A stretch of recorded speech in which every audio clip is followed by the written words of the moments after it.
How to transfer money from Stash to bank account. Stash is a financial technology company based in the United States that provides an online platform and mobile app for investing, banking, and trading. In order to transfer money to bank, you have to go to Stash website or download the Stash app from Play Store or App Store.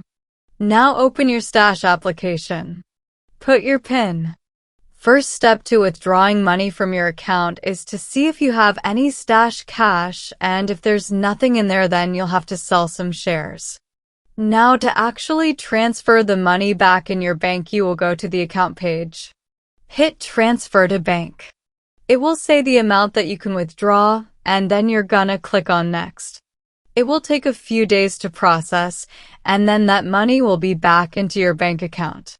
That's it. Thanks for watching.